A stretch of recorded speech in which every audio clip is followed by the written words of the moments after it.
Então, boa tarde a todos e a todas novamente. Sejam todos bem-vindos ao seminário de pesquisa em agroecologia e desenvolvimento rural. Hoje a gente tem o prazer de receber o Dr. Altair Toledo Machado, da Embrapa Cerrados.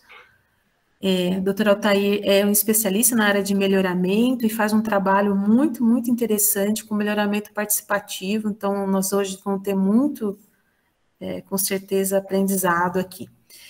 Quero já agradecer a disponibilidade do Dr. Altair por estar aqui presente com a gente, né? E a gente sabe que é corrido, né? O tempo de todos, mas muito obrigada mesmo. Então, vou passar a palavra para o Dr. Altair, novamente agradecendo. Peço a todos que, se tiver alguma pergunta, né? A gente vai abrir depois para perguntas no chat também. E depois eu vou compartilhar com vocês a lista de presença. Então, eu peço a todos que, se possível, né, assinem a lista. Se possível, não. Eu peço a todos que assinem a lista de presença aí.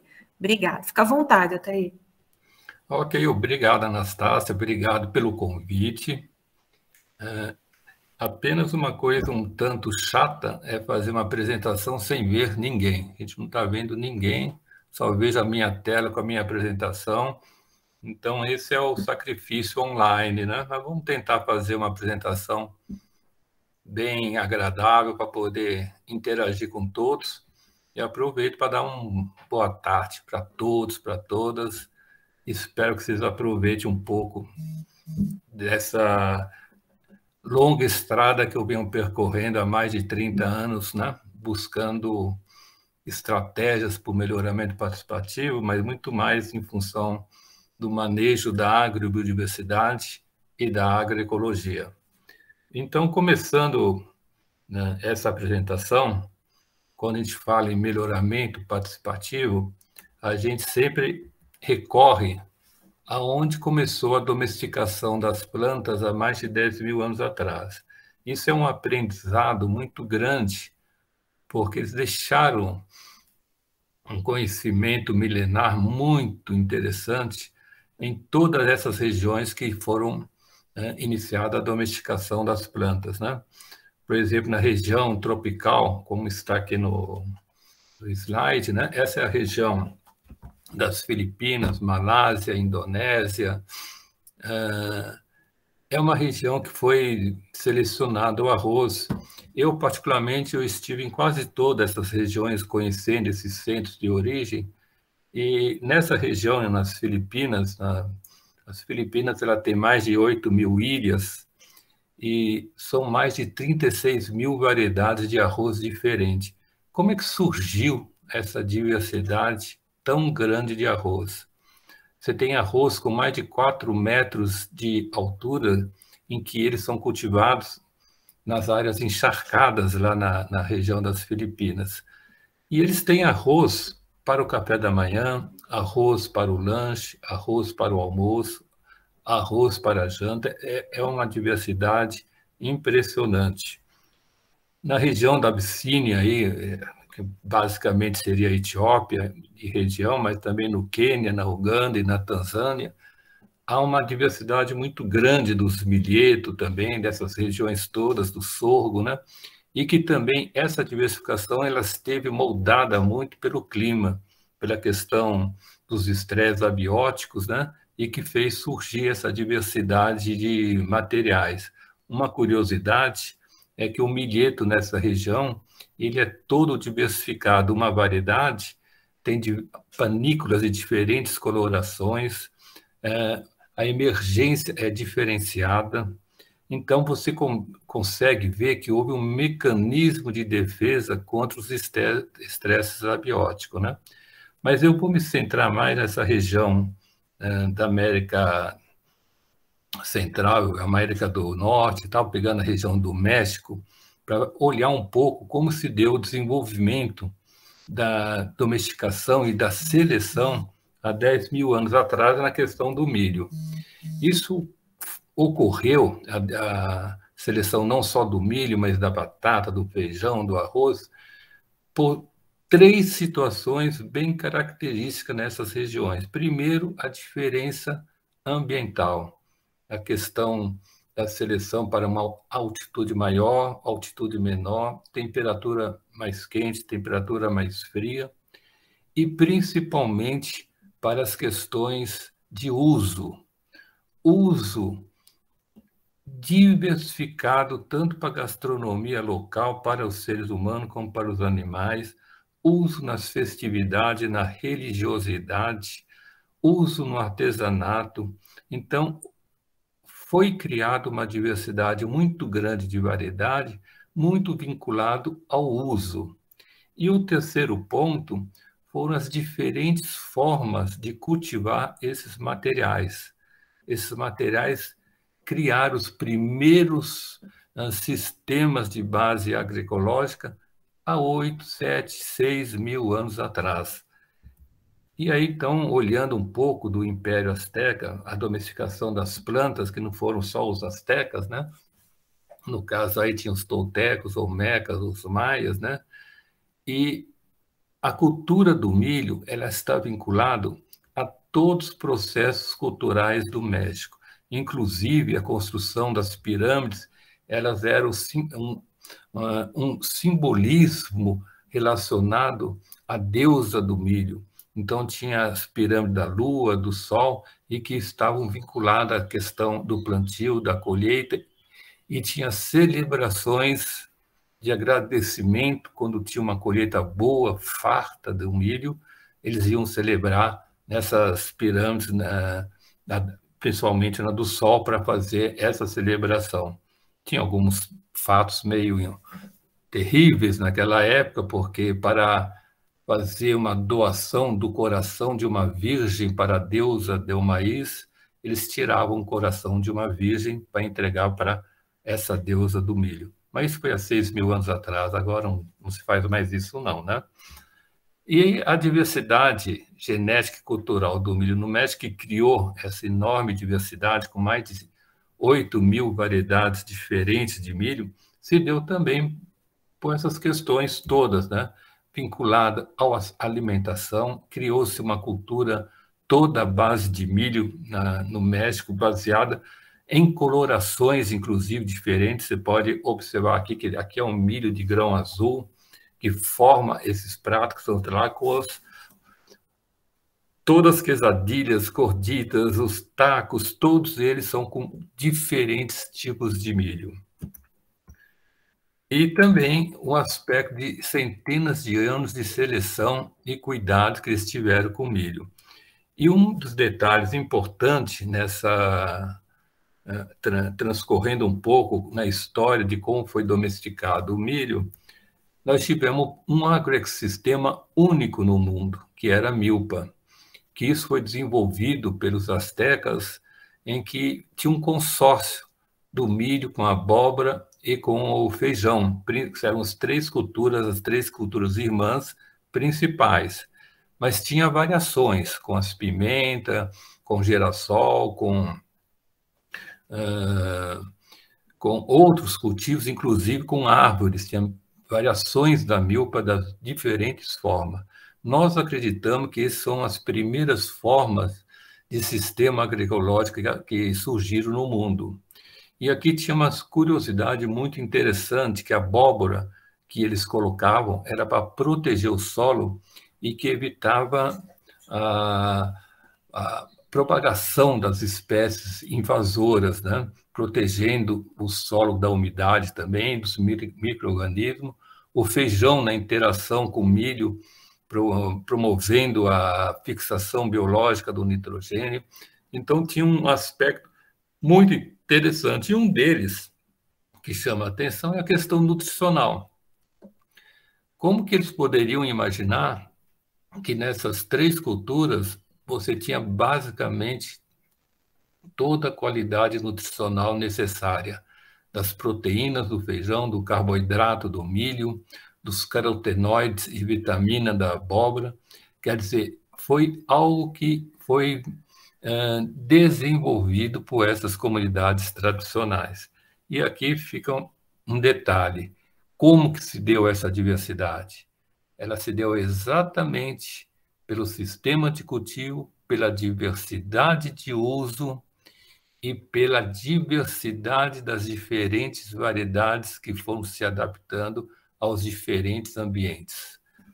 E uma outra curiosidade também, que isso aí também foi um dos locais que mais me chamou a atenção, que foi em Morai e Tincheiro, que eu estive visitando lá, mas o que mais me chamou a atenção é que esse local, eles fizeram experimentação com milho, com batata e com feijão, buscando identificar variedades adaptadas às diferentes altitudes, aos tipos de solos e à temperatura. Só que isso aí foi feito pelos pré-incas e pelos incas em torno de 1512.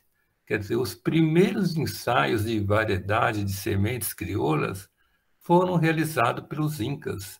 Isso é de uma curiosidade muito interessante.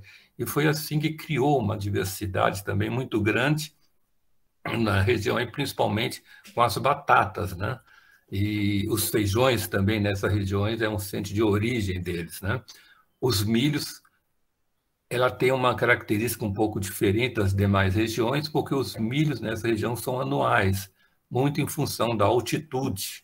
Então, você planta mais ou menos em outubro e vai colher em setembro do outro ano, né? São curiosidades por plantar milho a mais de 3.000 metros de altura. Bom, então, depois que foi criado toda essa diversidade genética que surgiu, todas essas variedades crioulas, né, que são a base de toda a genética que nós temos hoje no mundo, né? E o que favoreceu para haver uma quebra nessa exploração das comunidades indígenas, comunidades tradicionais, foi quando iniciou a Revolução Industrial, a era do vapor, das ferrovias, a era do aéreo, da eletricidade, onde começa a iniciar a moderna agricultura. E aí, então, houve a introdução da irrigação e mecanização, descoberta dos fertilizantes químicos, controle químico, etc. Mas nós tivemos a primeira revolução genética, que foi pelo entendimento da genética, com a redescoberta das leis de Mendel e das teorias da seleção natural de Darwin. Isso é extremamente importante. Por quê? O Mendel, ele é considerado o pai da genética, então ele estudou essa variação de aspecto das plantas e propôs a existência de características das flores que é devido à existência de um par de unidades elementares de hereditariedade, agora conhecida como genes. Mas o que seria isso? Ele pegou uma planta que se autofecunda naturalmente, que é a ervilha, uma flor, vamos imaginar uma flor de cor verde, de coloração verde, a outra de coloração branca, e ele cruzou e observou no F1 que apareceu a mistura das duas cores. E quando ele autofecundou esse F1, apareceu a segregação no F2. Então, seria uma quantidade X de flores verdes, uma quantidade Y de flores brancas e uma outra quantidade maior das flores misturadas, verde e branco. E aí há um detalhe muito importante que ele chamou a atenção, que o efeito ambiental na característica desses genes, né, não tinha influência. Isso é um ponto muito importante, porque o Darwin, por sua vez, ele com o seu navio Beagle rodando desde a costa do Brasil, passando pelas Ilhas Galápagos, tudo, ele verificava a variação das características das espécies em função das mudanças ambientais, ou seja, existia uma influência do ambiente na variação genética, algo que o Mendel não aceitava. Só que o Mendel faleceu em 1884, e quando foram redescobertas as teorias do Mendel pelos outros geneticistas, isso chamou a atenção de alguns geneticistas nos Estados Unidos, o Jones e o East, para fazer um experimento igual que o Mendel fez com a ervilha, só que com milho. Mas o milho é uma planta que não se autofecunda naturalmente. Ele cruza ao acaso. Ele tem uma quantidade de genes muito grande, então tem uma altíssima variabilidade genética. Então, eles propuseram fazer o seguinte: pegou uma variedade de grãos dentados amarelo e uma outra de grãos duro, vermelho, duas materiais diferentes, e começaram a autofecundar, fazer autofecundação manual e protegendo. Fizeram 7 autofecundações e transformaram aquele milho que eles queriam fazer como se fosse quase igual a uma planta autógama, um comportamento semelhante de um feijão, de um arroz, de uma ervilha, né, que são essas plantas que se autofecundam naturalmente. Quando eles fizeram isso, houve um esgotamento da variabilidade genética e o milho ficou baixinho, né? E aí, então, que ele fez isso com a variedade de grão dentado e a outra de grão duro, obteve essas linhagens que chamamos de linhagens endogâmicas e cruzou as duas para ver se havia essa mistura de cores, depois teria a segregação, só que, por surpresa deles, eles descobriram a heterose, o vigor do híbrido. Aí começa a revolução genética. Quando eles descobriram a hibridação a partir dessas linhagens, o que ocorre? Eles olharam se nós temos um material que produz essa quantidade de grãos, sendo que os parentais não produzem quase nada, o que vai acontecer? Para nós, no mercado, isso é tudo, porque ninguém sabe quem são esses parentais e o agricultor vai ser obrigado a comprar o nosso híbrido todo ano, porque se ele replantar o híbrido, vai segregar e os parentais vão voltar. Essa foi a grande estratégia que começou a partir das leis de Mendel para a hibridação e começa a era do segredo. Aí, então, começaram a esconder quem são esses parentais e também esconder da onde que eles tiraram essas linhagens, que seriam variedades crioulas, né? Então, eles não falavam quais eram as variedades crioulas, e ficava isso até hoje. E o Darwin, né, ficou esquecido, porque estava com essa teoria da seleção natural e da evolução das espécies. Hoje as espécies a partir de um processo evolutivo por questões de mudanças ambientais e mudanças nas características genéticas, e ele só foi aceito depois de 1940, quando foi o advento da genética quantitativa, por Fischer, Haldane e Albright. E aí, então, surgem os diferentes paradigmas no manejo da diversidade genética. Pela genética mendeliana, começou a olhar o isolamento do meio ambiente, buscando a uniformidade e a produtividade. Isso foi a base da agricultura empresarial. E olhando do outro lado, a genética evolutiva, você vê que há uma ênfase na diversidade, há um respeito e uma interação com o meio ambiente, e que seria a base da agricultura ecológica. E aí, então, o que acontece? Aí começa, então, né, essas mudanças nos sistemas de produção em larga escala, o mercado começa a forçar uma maior uniformidade dos produtos, e as consequências, nós todos sabemos que foi especialização, monocultivo, a adoção de variedades geneticamente uniformes. Isso teve consequências, principalmente com os pequenos agricultores e camponeses, que vivem em áreas heterogêneas, com diversidade no uso de recursos. Começou a haver perda desses materiais genéticos, perda das suas culturas, perda dos seus usos, e o grande êxodo rural começou a ocorrer. Houve problemas de contaminação dos recursos naturais, desequilíbrio, degradação ambiental, legislações inadequadas, além de uma série de outros problemas que nós vamos indo conversando aqui na frente. Isso provocou essa erosão genética e cultural que passou a lamar a maioria dos países no planeta da Terra, com essa perda de valores inestimáveis vinculados à biodiversidade, que coloca em risco a vida na Terra. E aí chega a década de 70, já com essa era do automóvel, da produção em massa, a era da informática, e que nós temos a segunda revolução genética, que vem com a Revolução Verde. Bom, a construção da base genética para os sistemas convencionais começa a ser feita nessa época. Para vocês terem uma ideia, é quando surgem as grandes companhias multinacionais nessa época, e cada processo de desenvolvimento, de melhoramento genético por essas companhias, elas formavam em torno de 200, 300, 400 híbridos, né? Só que para jogar no mercado, eles faziam um sistema de avaliação final para ver qual desses híbridos respondia melhor a uma alta quantidade de adubo.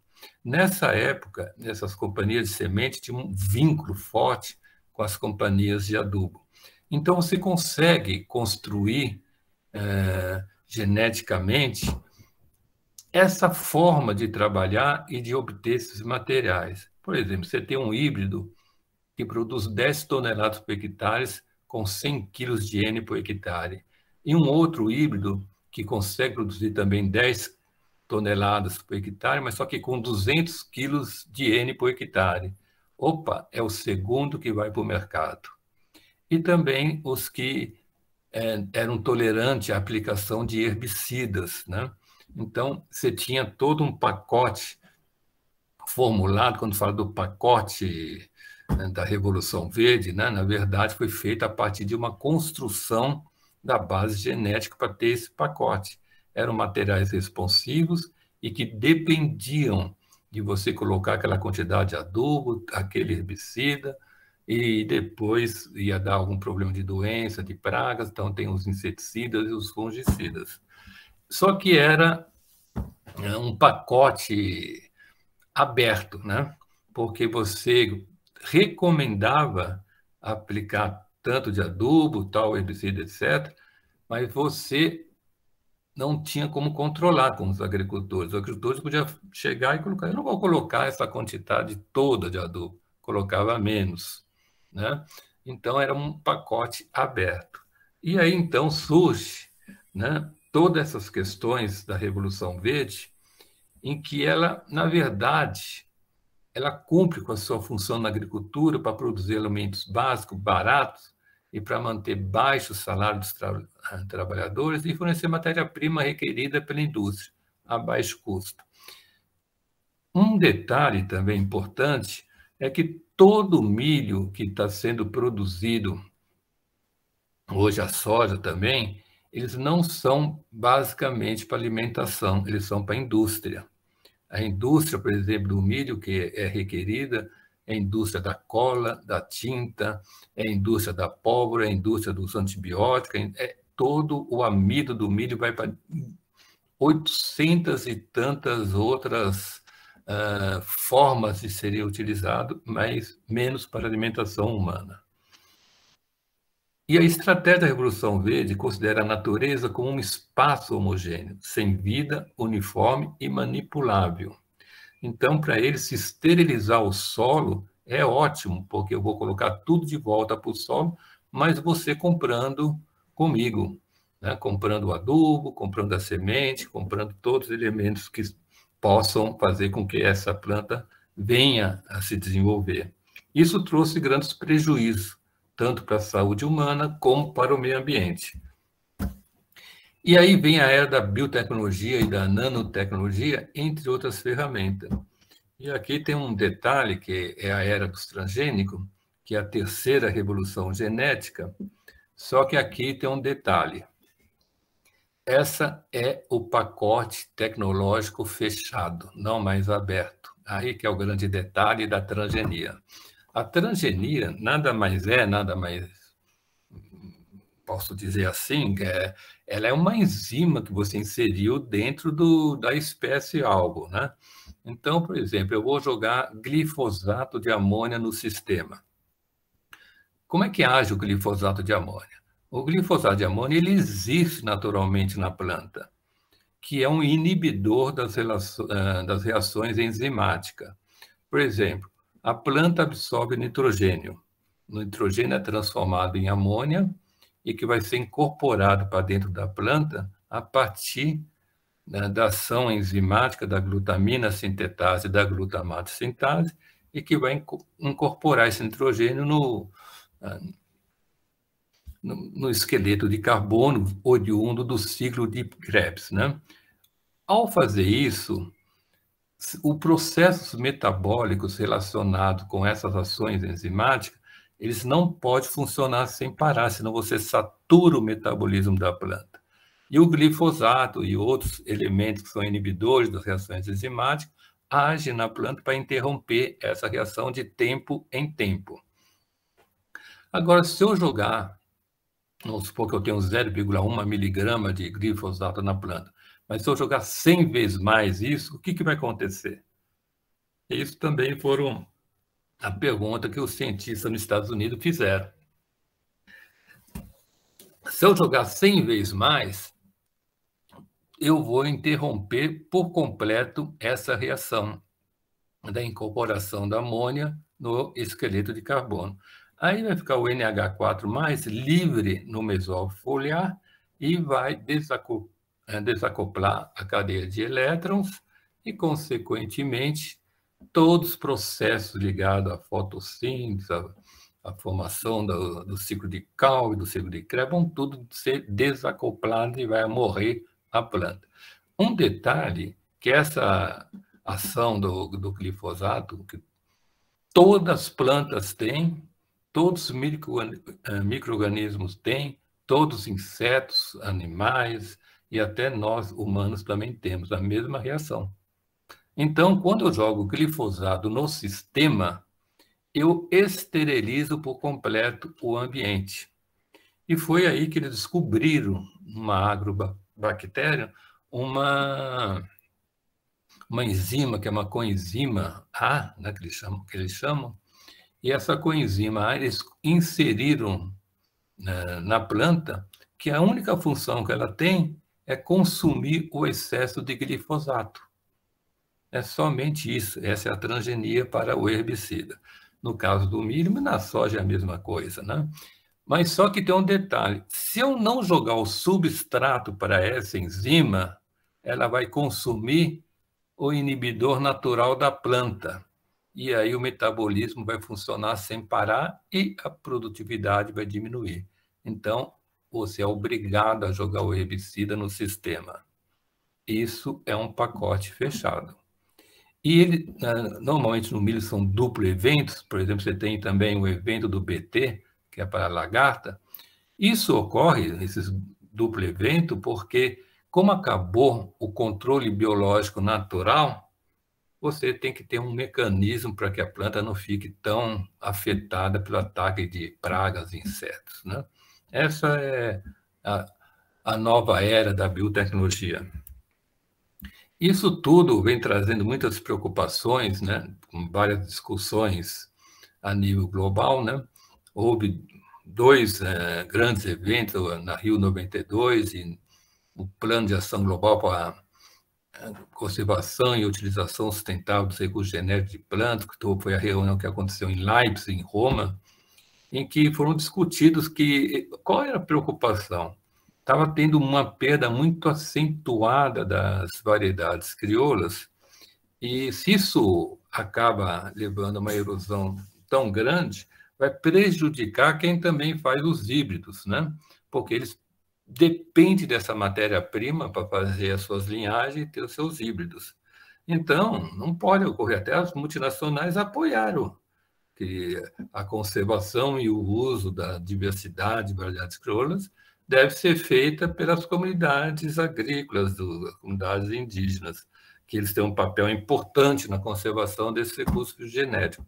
E a incluir práticas sustentáveis, a valorização das variedades locais, questão da pesquisa participativa, do melhoramento participativo, formulação de legislações apropriadas para o social e ambiental, que até hoje nós estamos discutindo sobre essas questões. E aí foi feita a reconstrução do conceito da agrobiodiversidade, principalmente a partir do olhar da Milpa, aquela de 8.000 anos atrás, que foi desenvolvida pelos astecas, pelos maias lá no México.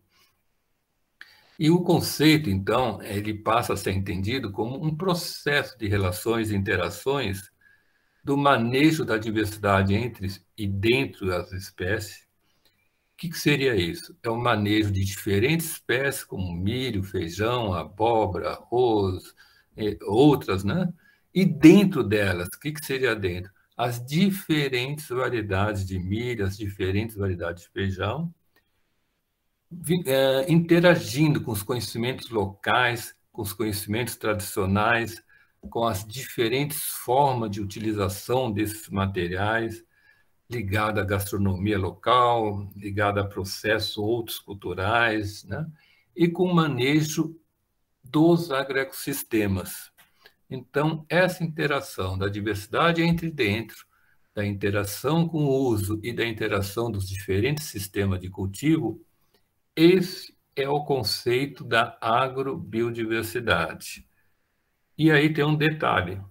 Quando eu vejo esse conceito, e se isso foi construído pelas populações tradicionais há 8.000 anos, ele é a base do conceito da agroecologia.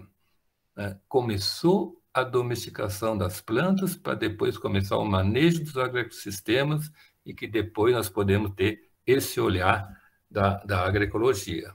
E aqui então estaria isso, essa interação da diversidade entre e dentro de espécies, conhecimentos tradicionais e múltiplos agroecossistemas, e quando eu reporto para a agroecologia, eu vejo exatamente a semelhança do manejo ecológico dos recursos naturais, no qual eu potencializo a biodiversidade local e a diversidade sociocultural, que está lá vinculada ao manejo sociocultural, o manejo holístico dos agroecossistemas, que tem as práticas alternativas de redesenho dos agroecossistemas.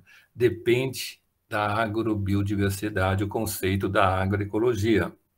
Isso é super importante, porque hoje nós trabalhamos com fragmentos, né? Com lacunas que foram deixadas, né? Em função da perda do conhecimento tradicional, da perda de determinados desenhos que foram feitos no passado. Nós estamos tentando reconstruir esses conceitos e reconstruir essas estratégias de manejo dos agroecossistemas. E aí, então, nós entendemos que a agrobiodiversidade, que envolve exatamente o manejo entre e dentro, os aspectos socioculturais de interação, é a base genética dos sistemas de base agroecológica. A agroecologia promove o manejo holístico dos agroecossistemas, potencializando a biodiversidade local e a diversidade sociocultural. Você só consegue ter um sucesso em sistemas de base agroecológica quando você tem um adequado manejo da agrobiodiversidade. Isso reporta em variedades adequadas e adaptadas aos sistemas agroecológicos, a diversidade de uso que tem que estar vinculada aos sistemas de base agroecológico, as diferentes formas de cultivar esses materiais que tem que ser essas práticas alternativas vinculadas ao sistema de base agroecológica. Esses são pontos fundamentais que nós estamos trabalhando. Só que, falando em agrobiodiversidade, ela é um elemento muito delicado junto à conjuntura política dos países, né? Porque você mexe exatamente com a questão dos recursos genéticos. E aí vem exatamente aquela era dos segredos, né? De guardar segredos. E o que aconteceu? Todas as legislações que existem no manejo vinculado à semente, a parte do manejo da diversidade genética, ela é feita pelas grandes companhias, com os seus congressos nacionais, o Senado, etc., olhando a realidade da agricultura de uniformidade de monocultivo. E com isso, então, né, começou a ter um debate muito grande sobre essas implicações que tem, junto com as variedades crioulas, com o manejo agroecológico, com o manejo da agrobiodiversidade, e tivemos algumas desses protocolos jurídicos, que foi o Tratado Internacional dos Recursos Genéticos de Planta para Alimentação e Agricultura, que é ligado à FAO, a CDB, Convenção da Diversidade Biológica, a questão dos direitos de propriedade intelectual, que é ligado às negociações com a Organização Mundial do Comércio, a proteção de variedades, a lei de sementes. Aqui tem alguns detalhes dessas legislações e que elas normalmente criam barreiras para o desenvolvimento dessas estratégias de trabalho. Por quê? Por exemplo, a lei de semente ela fala em uniformidade, em distinguibilidade, em estabilidade. É algo que, em agroecologia, quando se mexe com o manejo da diversidade genética em sistemas agroecológicos, não é aceito, porque você não pensa em estabilidade em variedades em sistemas agroecológicos, porque cada propriedade, cada local tem uma forma de trabalhar com sistemas agroecológicos diferente uma da outra. Então, você pode ter uma interação muito grande do genótipo com o ambiente e uma estabilidade muito baixa, porque você tem a adaptação das variedades ao local em que está sendo desenvolvido o sistema de base agroecológica. Então, essas leis elas têm que ser modificadas quando vai se trabalhar com sistemas agroecológicos, com a agrobiodiversidade. Também a lei da agrobiodiversidade ela está travada ainda. E o Tratado da FAO, em que o Brasil é signatário, né, isso aí foi feito pelo decreto em 2008, mas ele tem alguns detalhes interessantes. No artigo 6º, ele traz exatamente a elaboração de políticas agrícolas justas que promovam, conforme o caso, o desenvolvimento e a manutenção do diverso sistema de cultivo que favoreça o uso sustentável da agrobiodiversidade. Então, ele coloca a questão da agrobiodiversidade no Tratado da FAO e fortalece as pesquisas que promovam e conservam a diversidade biológica, maximizando a variação intra e interespecífica em benefício dos agricultores, especialmente daqueles que geram e utilizam suas próprias variedades e aplicam os princípios ecológicos. Então, ele traz, no Tratado da FAO, as questões da agrobiodiversidade, a questão das variedades locais e a questão dos sistemas agroecológicos. E o Brasil é obrigado a formular legislações apropriadas para que possa atender adequadamente essas questões. Só que ainda está patinando em relação a esses protocolos jurídicos.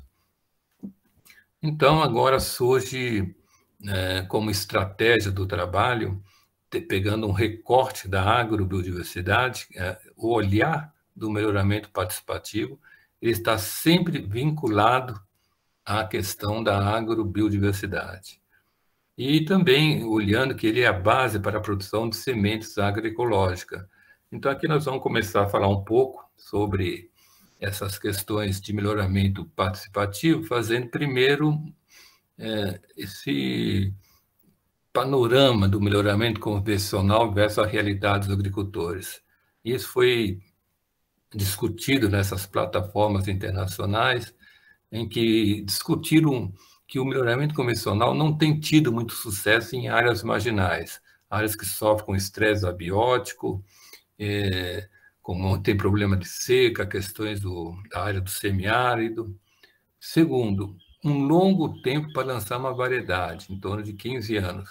Claro, porque a variedade ela foi desenvolvida dentro de um centro de pesquisa e não foi testada adequadamente na propriedade dos agricultores, e quando lança a variedade, ela pode ser aceita ou não, ou ela pode ser aceita num determinado momento e abandonada depois. Então, você tem um longo tempo e nem sempre essas variedades são adotadas, né? Então, mesmo aquelas que são adotadas não estão disponíveis o tempo todo, que também muitas vezes o mercado tira essas variedades, né, do comércio, né? E existe a percepção do decréscimo da biodiversidade associada ao melhoramento convencional. E a estratégia do melhoramento participativo, ele tem como base o desenvolvimento sustentável de comunidades rurais. Considera a realidade local, olhando os valores sociais e culturais, a heterogeneidade e diversidade ambiental e os estresses presentes nesse local. Então, você vê que nós estamos tendo uma visão um pouco maior para olhar antes de fazer o melhoramento participativo. Olhar o ambiente, olhar as questões culturais, sociais, olhar a realidade aonde nós vamos desenvolver esse trabalho com melhoramento participativo. E a construção desse novo marco no melhoramento genético se fez necessária em função dos enormes problemas gerados pelo melhoramento convencional, com ênfase nas tecnologias biotecnológicas e vinculada ao excesso de agroquímico.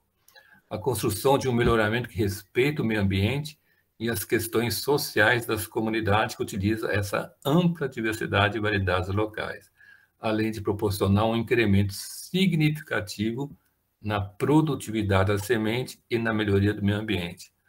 Um melhoramento com visão holística e sistêmica e vinculada à realidade pequena do agricultor. Aqui começa a pensar sobre a construção da base genética para os sistemas de base agroecológico. Então, nós vamos começar a construir essa base genética.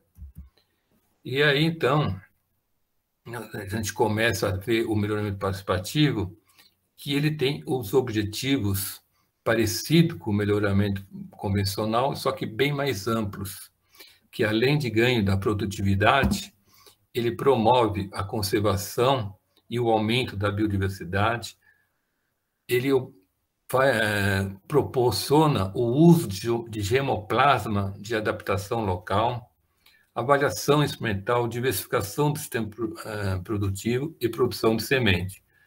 E essa organização do melhoramento participativo ele pode ser totalmente descentralizado. O trabalho é desenvolvido com grupos de agricultores e ou comunidades agrícolas, podendo ou não haver lançamento formal de variedades e a difusão de sementes ocorre no plano formal ou local. Então, o melhoramento participativo é um processo que envolve os agricultores nos programas de melhoramento com a oportunidade de tomar decisões e ou oportuniza a participação da pesquisa em seu processo local de desenvolvimento de variedades. E diferentes abordagens devem ser consideradas no melhoramento participativo. Primeiro, os objetivos.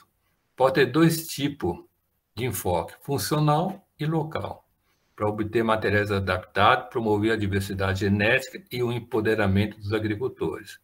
Um contexto institucional, que pode ser centralizado ou descentralizado. E as formas de interação entre os atores. Essa forma de interação é uma escala de participação. Então, isso aqui foi feito com um melhorista lá no México, né?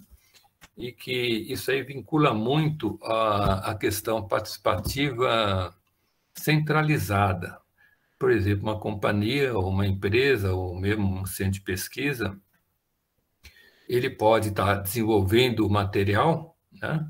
E convida os agricultores para ir olhar aqueles materiais no seu centro de pesquisa. Isso seria, como eles chamam, de consultivo. Um outro lado é quando você vai fazer esses ensaios na propriedade do agricultor e aí você acaba compartilhando tarefas junto com os agricultores. Aí seria um colaborativo. Mas sempre as informações voltam para a origem, que é o centro de pesquisa. E o colegial, que é compartilhamento nas ações e decisões. Bom, aí então, o que aconteceu com a questão do melhoramento participativo? Nós somos um dos fundadores do melhoramento participativo no mundo. Nós participamos em Coimbra, em Portugal, sobre os 25 anos de melhoramento participativo no mundo. Isso foi há 5 anos atrás. Então, nós já estamos com 30 anos de melhoramento participativo no mundo, né? E conversando com o pessoal, o que ocorre é que o melhoramento participativo, quando surgiu, ele surgiu exatamente para empoderar e criar autonomia para os agricultores familiares, camponeses, as comunidades tradicionais. Só que foi desvirtuado em determinado momento que algumas companhias, né, algumas empresas privadas começaram a adotar o termo de melhoramento participativo nas ações que eles faziam com os agricultores, que, na verdade, eles faziam híbridos e convidavam os agricultores e eles chamavam isso de melhoramento participativo, e que, para mim, nada mais é do que um convite para que o pessoal olhe o que eles estão fazendo e adota ou não adota, seria mais ou menos nisso. Então, nós, conversando nessas reuniões, principalmente com o Salvador Iticarelli, que é um dos fundadores do melhoramento participativo no mundo, que desenvolve trabalho na Síria, mas agora ele está em Andhra Pradesh, lá na Índia, e separamos o conceito do melhoramento participativo em dois.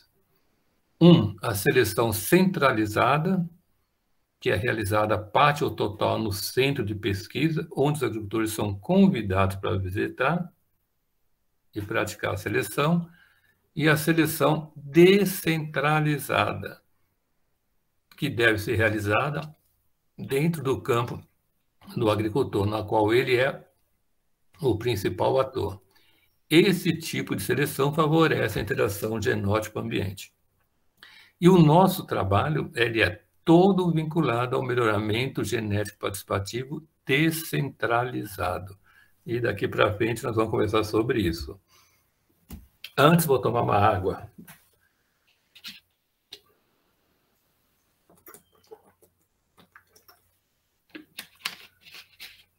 Ai, como cansa conversar sem olhar para ninguém. Isso é muito chato, mas tudo bem.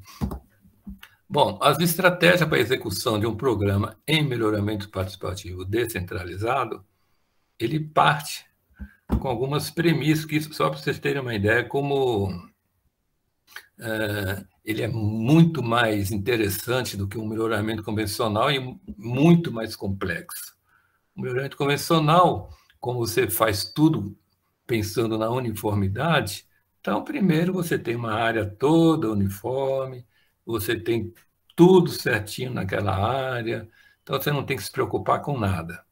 No melhoramento participativo, nós temos que ter um diálogo inicial para definir os objetivos junto com a comunidade e o agricultor, o agricultor.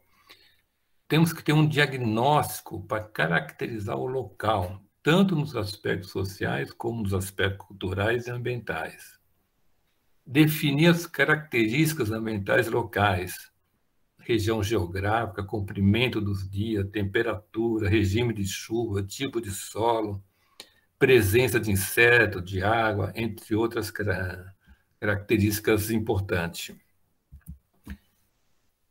O sistema de manejo local, as formas de cultivo, o sistema de irrigação, tipo de fertilização, se é orgânico ou não, o manejo do ecossistema que é feito no local, o manejo da agrobiodiversidade e aspectos importantes para a seleção definidos pelos agricultores, como cor, sabor, propriedade de conservação, uso culinário, qualidade do produto, alimentação animal, entre outros. E os aspectos culturais, vinculados ao artesanato, valores festivos, valores místicos, agregação de valores de mercado, aceitação dos mercados locais, potencial para o processamento agroindustrial, entre outros.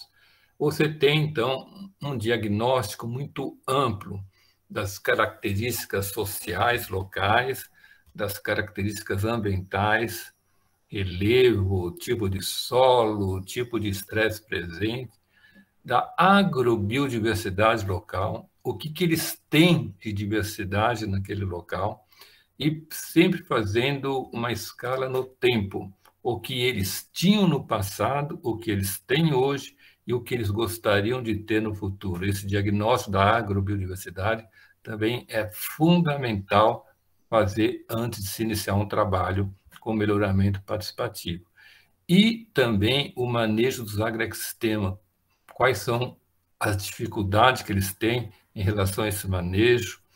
Como que nós podemos incrementar a diversidade nesses sistemas? Porque o melhoramento participativo ele vai se interagir completamente com o sistema de produção do agricultor. Então, aqui começa a ter uma visão que nós não estamos isolando o meio ambiente. O meio ambiente faz parte do processo do melhoramento participativo. Por isso que nós dizemos uma visão holística e sistêmica no manejo da diversidade genética. E aí vem as estratégias do melhoramento participativo. Aqui é o recorte já para começar a trabalhar com melhoramento participativo. Primeiro, definir os objetivos, o que a gente quer com essa seleção. Seria para consumo local, seria para gastronomia, seria para o artesanato, seria para os mercados locais ou mercados externos. Segundo, gerar variabilidade genética. Que tipo de materiais que nós temos? Nós precisamos de mais materiais? Temos que acessar gemoplasma, fazer intercâmbio entre materiais genéticos. Já que nós estamos resgatando diferentes e incrementando a variabilidade genética na nossa área, nós temos que avaliar essas variedades a partir de ensaios de competição, para ver, por exemplo, quais variedades de milho, de feijão se adaptam a um sistema agroecológico. Selecionar a variedade por diferentes métodos de seleção, incorporando ou não aspecto do manejo dos agroecossistemas. Multiplicar e produzir semente e a conservação de semente, tanto a nível local, como a partir de casas de semente e outras estratégias que possam ser utilizadas na conservação da semente. Então, esses 3 pontos fundamentais para se iniciar um trabalho com sementes agroecológicas, olhando o melhoramento participativo, sempre tem esses 3 pontos, que são os 3 pontos do conceito da agrobiodiversidade. Manejo da diversidade genética, manejo os aspectos socioculturais e o manejo dos agroecossistemas. Os 3 componentes básicos do melhoramento participativo, nós consideramos que seria principalmente para empoderar os agricultores. A questão da conservação in situ ou on-farm e também para criar novas variedades locais. Muitas vezes, quando nós estamos trabalhando com as variedades, principalmente na questão do milho, o milho, por ser uma planta que cruza ao acaso, por ser uma planta alógama, ela pode ter problemas de contaminação ou problemas de amostragem. Para vocês terem uma ideia, o milho tem 10 mil genes, em combinação são alguns milhões de combinações. E para você representar adequadamente uma variedade de milho, você tem que ter a representação no mínimo de 200 espigas. Pode ser um grão de cada uma dessas 200 espigas, para poder ter o tamanho efetivo populacional adequado e que represente aquela variedade. E é muito comum os agricultores pegar uma espiga ou 2, principalmente em feiras de semente, e vai multiplicar na sua casa, quer dizer, só aí você já teve uma perda genética enorme. Então, uma das estratégias no melhoramento participativo é você criar novas variedades. Por exemplo, essa variedade que está com processo de erosão genética, que houve perdas, né, de genes, né, você pode cruzar com uma outra variedade que está bem mais completa em termos de variabilidade genética, que são gemoplasmas próximos, aí você cruza e forma uma nova variedade.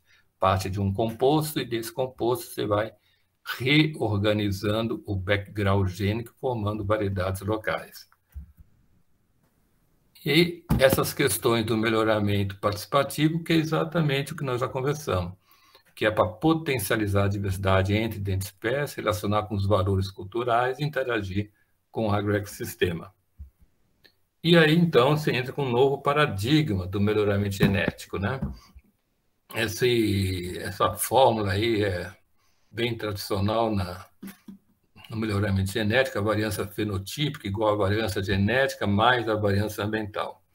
Os sistemas convencionais, eles querem que se isole a variância ambiental para explorar ao máximo a variância genética.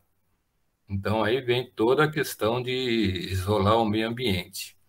Só que na questão do melhoramento participativo, nós consideramos a variância ambiental, porque também nós estamos melhorando os agroecossistemas, assim como nós estamos melhorando o material genético.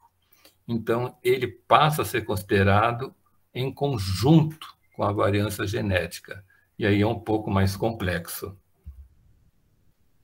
E aí, então, para começar a trabalhar propriamente dito com o melhoramento participativo, então está aqui a linha mestra, né? Obtenção de hemoplasma, ensaio de avaliação, média de seleção, produção e conservação.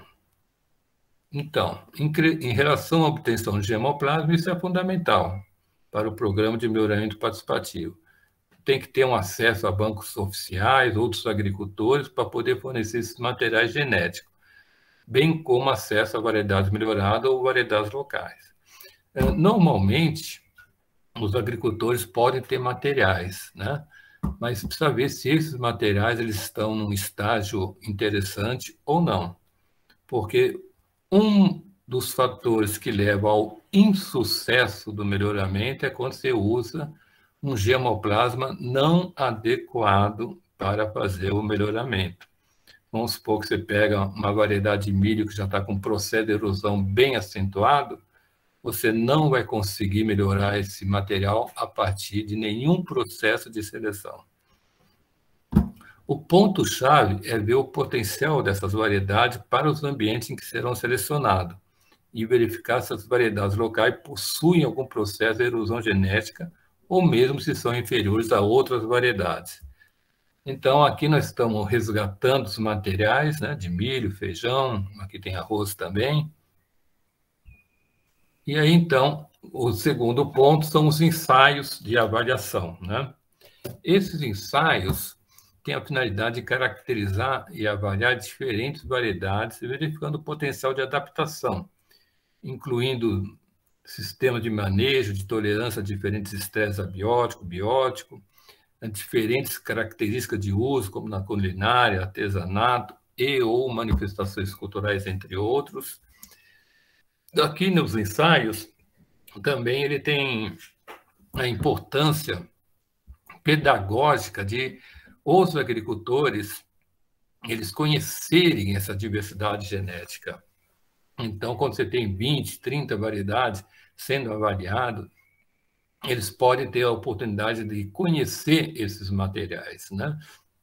E também, quando você quer trabalhar para o mercado, então você tem que registrar essas variedades junto ao Ministério da Agricultura, então esses ensaios podem ter a finalidade de fazer esse registro. E aí tem um ponto importante, porque pelo Ministério da Agricultura, você tem que ter 3 ensaios no mínimo na região edafoclimática que eles definem.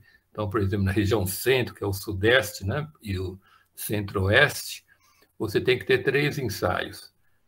Cada ensaio, as ruas são de 5 metros, com 2 repetições para cada variedade. Você pode ter 2 ruas de 5 metros para a mesma variedade, e pronto. Quando se olha para sistemas agroecológicos e você usa essa recomendação do Ministério da Agricultura, você consegue de cara avaliar que essa estratégia de ensaios que é recomendado pelo Ministério da Agricultura, que é para sistemas convencionais, eles não devem ser aplicados para sistemas agroecológicos. Sistemas convencionais, você está trabalhando com híbridos com baixíssima variabilidade genética, com alta uniformidade e com ambiente totalmente monitorado, onde se coloca todos os insumos lá dentro desse ambiente. Isso não é a característica desses sistemas agroecológicos. Então, nós teríamos que olhar um outro modelo para fazer a avaliação de seleção para sistemas agroecológicos. Então, nós vamos olhar esses ensaios de avaliação e caracterização, e aqui tem um croquis ilustrativo para sistemas agroecológicos de milho. Isso aqui nós adaptamos para poder ter uma resposta mais adequada na avaliação e na caracterização de variedades, quando a gente está pensando em olhar a adaptação desses materiais para o sistema agroecológico. Então, aqui nós temos uma variedade 1, variedade 2, até a variedade 6. E uma segunda repetição também com as mesmas 6 variedades, só que em posições diferentes. Só que aqui agora você não vai ter 2 ruas de 5 metros, você vai ter 6 ruas de 6 metros. Essas 6 ruas de 6 metros, elas vão estar separadas por 1 metro, isso aqui no caso do milho. Então, nós temos uma variedade 1, e aqui ela é circundada por 2 ruas de crotalária júncia e 2 de girassol. Essa variedade 2 também vai estar circundada por 2 ruas de crotalária e girassol, essa também por crotalária e girassol. A crotalária júncia, ela tem a função de aumentar a população da tesourinha, que promove o controle biológico da lagarta do cartucho. O girassol tem a função de aumentar a população dos insetos benéficos, né? Então, nós fizemos uma proposta de esse ser um sistema mais adequado de avaliação para sistemas de base agroecológica. Ele é a finalidade de ensaio, mas também ele pode ter a finalidade de uma unidade demonstrativa, porque aqui nós deixamos um espaço maior, então também os agricultores podem estar visitando essa plataforma para conhecer os materiais com uma nova forma de trabalhar em termos de avaliação. Para o feijão, aqui eu peguei uma plantalógama e uma autógama, né? É a mesma coisa, só que de vez você ter a crotalária, você vai ter o gergelim, junto com o girassol. O girassol com a mesma função, que seria aumentar os polinizadores, e o gergelim, ele tem a função de controlar a mosca branca. Então, ele tem essa função nesse ensaio. E também seriam, no caso aqui, como o feijão, o espaçamento é menor de meio metro, então nós teríamos 12 ruas de 6 metros com feijão. Variedade 1, variedade 2, variedade 3, etc. Essa seria uma estratégia para fazer a avaliação em sistemas agroecológicos. Isso aqui é um ensaio de avaliação, esse ainda não tinha sido feito, essas alterações que nós fizemos recentemente. Isso aqui é em Muqui, no Espírito Santo, junto com a comunidade Fortaleza. Aqui já é em Pirinópolis, né? Também fazendo ensaio junto com a comunidade. Aqui, depois que colhe, aqui é um ensaio de milho, depois que colheu as variedades, a gente coloca essa exposição aí no próprio campo para os agricultores escolherem, e só tem número aí, eles não sabem que variedades são, para eles escolherem as 3 melhores que eles gostariam de ter na sua propriedade. E é uma forma de ser participativo junto com eles, porque todo o ensaio todo ele feito na comunidade, e a comunidade que cuida, a comunidade que seleciona, a comunidade que escolhe os materiais. Aqui já é também próximo, em Rio Quente, na região de Goiás.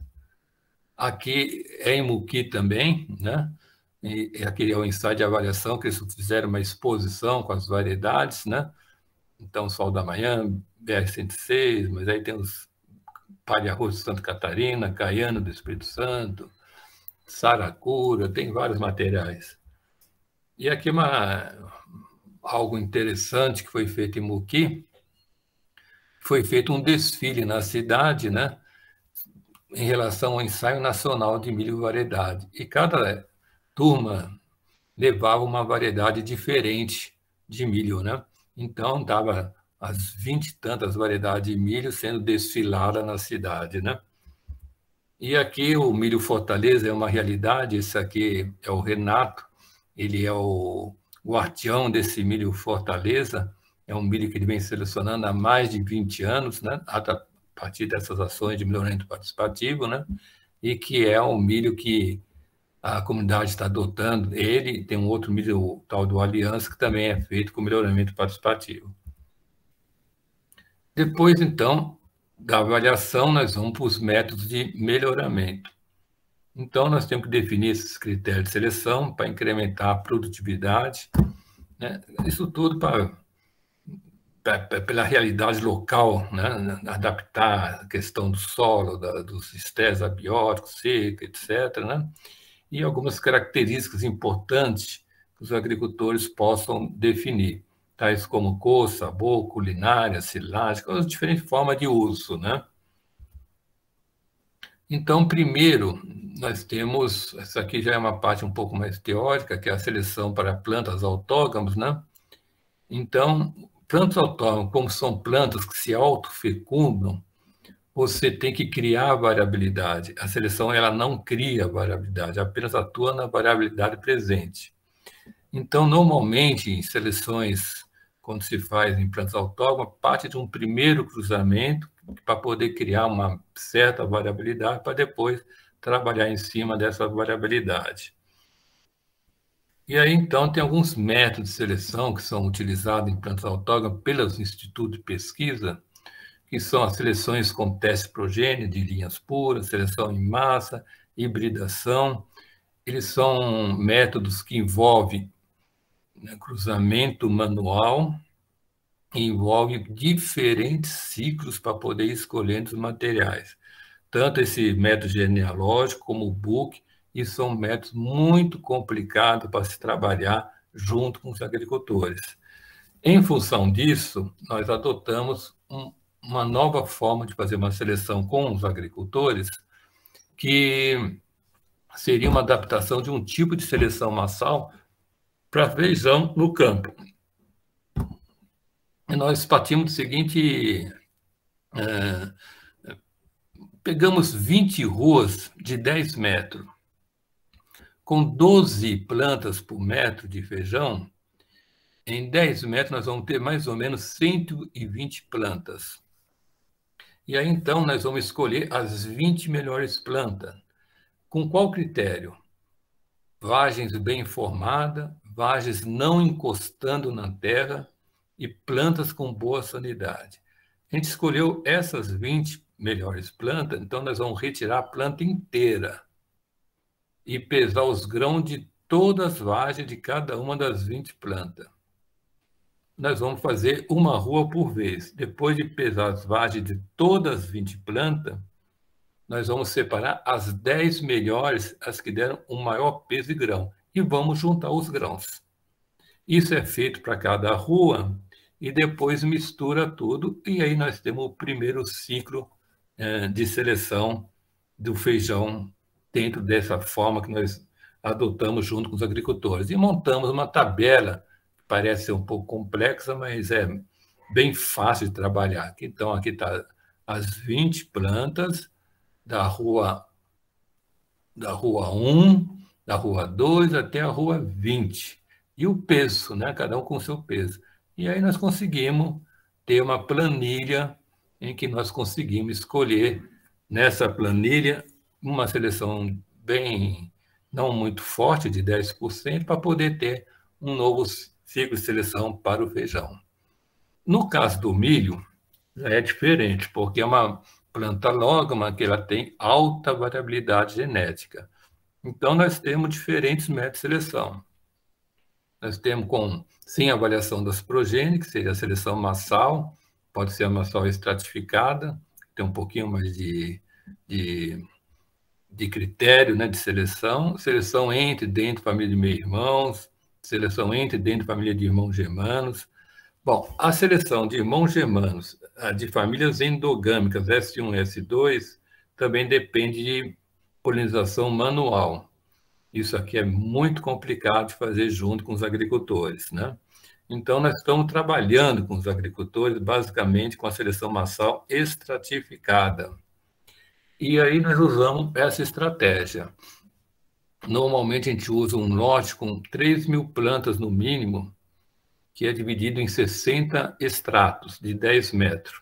Então, é uma seleção massal estratificada, com aproximadamente 50 plantas por estrato. 50 vezes 60 vai dar as 3.000 plantas que nós colocamos no campo de seleção. E a seleção é realizada dentro de cada extrato. Uma intensidade de seleção em torno de 20% seria o ideal, ou seja, nós vamos ficar com 10 plantas selecionadas por extrato, fazendo um total de 600 plantas selecionadas nos 60 extratos.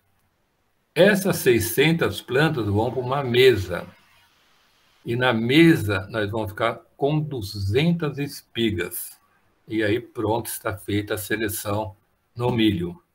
Então, 3.000 plantas no campo, tiramos 600 plantas, levamos para a mesa e ficamos com as 200 melhores espigas.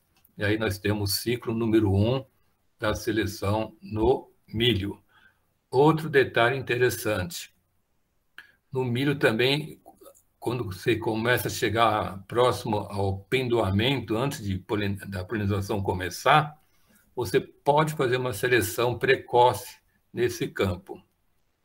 As plantas inferiores, você pode tirar o pendão delas. E as plantas que você considera superior, você pode deixar uma marca nelas. Pode ser com um tipo de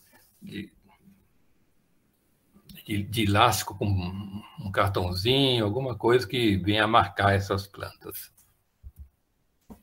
Bom, então, aí que está, como eu estava comentando, a seleção das plantas, você vai dar ênfase, quando for colher aquelas 600, escolher as 600 plantas para tirar as 600 espigas, você tira, sempre dando ênfase de seleção de plantas competitivas, e não plantas isoladas.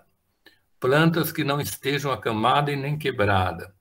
Plantas com porte mais baixo, sadia, espigas bem empalhadas, além de outras características interessantes. E aí, que nem eu falei, vamos ficar com 200 melhores espigas para fornecer semente para o próximo plantio. Dessas 200 espigas, por exemplo, eu vou tirar 50 grãos de cada uma dessas espigas e misturo para guardar. E às vezes você pode ter problema de perder no campo, então você tem ele guardado. As outros 50 grãos também eu misturo, que é para o próximo plantio do próximo ciclo genético.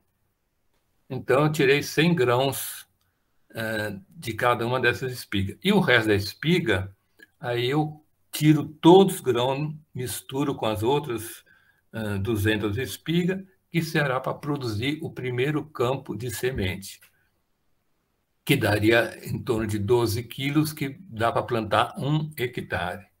Então, dessas 200 espigas, tirei 50 grãos para misturar, de cada uma das 200, para guardar. Depois, as outras 50 grãos que eu tirei também das 200 espigas, que eu misturo, que é para plantar a seleção genética. E o restante dos grãos, que deve ter mais de 300 grãos que estão sobrando, nós vamos misturar todos esses grãos das 200 espigas para fazer o plantio do primeiro campo de produção de semente, que daria 1 hectare. Sempre façam uma conta. 100 grãos de milho dá em torno de 30 gramas. 1.000 grãos dá em torno de 300 gramas. Então, você sempre consegue ter noção qual é o peso que você pode ter em relação a essas espigas todas. Então, para garantir uma amostragem adequada, a gente retira o mesmo número de sementes de cada espiga para recompor o número original de sementes. Essa é a seleção massal, população original, população melhorada e assim por diante. Aqui é uma seleção das espigas que é feita nessa comunidade de Fortaleza, em Muqui. Eles estão selecionando as melhores espigas. Seleção de espiga. Aqui, separando um grão para guardar e o grão para o próximo ciclo genético. Então, aqui você vê, essas espigas de baixo foram descartadas, as de cima foram selecionadas. Daí você consegue observar que tem espigas que estavam desuniformes, espigas que estavam com um espaçamento maior. Esse espaçamento maior favorece a ter menos ruas, espigas toda misturada, isso dá menos grãos, espigas com grãos que não é a característica genética da variedade selecionada, são grãos mais duros, espigas diferentes, com doença. Então, isso aqui é descartado e ficamos com as espigas de cima. E aqui, então, por exemplo, você tem duas variedades diferentes, uma de grão mais duro e outra de grão mais dentado, de materiais já selecionados. Aqui já dá para ver uma plataforma aí com as espigas selecionadas de uma variedade, aqui acho que é a variedade Ribeirão, a seleção e a produção junto com os agricultores, e desenvolvemos um esquema de seleção que nós estamos chamando das 4 células, que seria o seguinte: na época da chuva, aqui nós plantamos essa área aqui primeiro, ou seja, são 600 metros quadrados para ter as 3.000 plantas, que seria a variedade de milho para o plantio em outubro. E vamos plantar 3 variedades de feijão, 200 metros quadrados para cada uma delas. Então, nós fazemos a seleção para a época da chuva. Depois que saiu o milho aqui, plantamos em outubro, novembro, dezembro, janeiro, em fevereiro está saindo o milho, aí onde tinha o milho vai entrar o feijão. E aonde estava o feijão vai entrar o milho. Então, eu posso ter uma seleção do milho para a chuva e uma seleção do milho para a época da seca, para a safrinha. A mesma situação para o feijão. Eu posso selecionar o feijão para chuvas e posso selecionar o feijão para seca. Ou selecionar outras variedades de feijão para ter 6 variedades de feijão selecionados. E também 2 variedades de milho diferentes. Então, a célula de seleção, isso aqui seria uma foto dessas células de seleção, e aqui nós temos o campo do feijão e o campo do milho. Um detalhe: toda a separação de uma variedade de feijão e da outra, e também nas bordas, nós temos gergelim, e no milho nós temos a crotalária, para promover o controle biológico. Então, aqui dá para ver bem aqui o gergelim no campo do feijão. Nós separamos os feijões pelo gergelim e que nos ajuda no controle biológico. E aí, então, para finalizar minha apresentação, que já está ficando tarde, o advento dos corredores agroecológicos.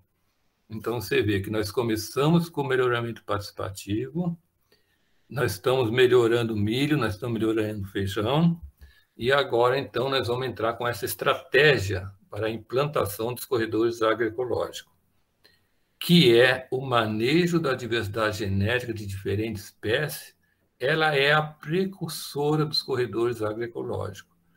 Portanto, não há um corredor sem acontecer antes um trabalho de resgate, avaliação e melhoramento das espécies, que melhor se adaptam às condições e necessidades locais.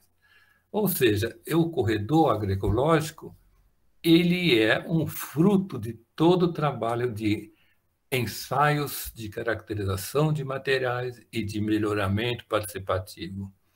Os corredores são faixas contínuas e intercaladas de diferentes cultivos alimentares e de diferentes espécies de cobertura, planejadas de modo que sejam rotacionadas no tempo.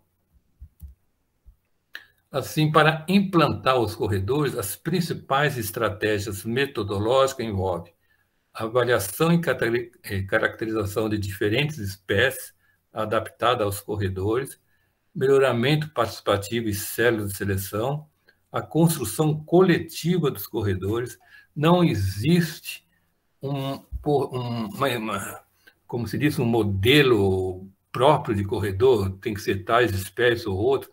Cada comunidade define quais espécies que vão entrar nos corredores, porque a abordagem ela tem que ser participativa, com capacitações continuadas.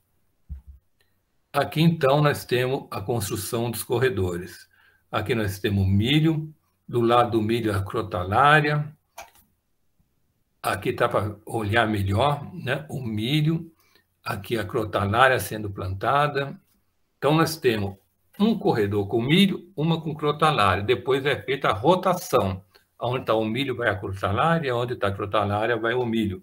Isso vai melhorando a matéria orgânica do solo, vai promovendo a ciclagem dos nutrientes, vai mantendo os micro-organismos do solo, os benéficos, as micorrizas, os fixadores de nitrogênio, os acetobactas, os pirilos, os rizóbios e toda a gama de micro-organismos importantes que promovam não só a alimentação para as plantas, mas também controles de pragas e doenças. Aqui mais uma foto do corredor. Aqui, então, por exemplo, você tem o feijão, né? E aqui ele já está com o gergelim plantado junto com o feijão. Aqui está o milho com a crotalária. Aqui está bem... Quando cresce mais, fica mais fácil de visualizar.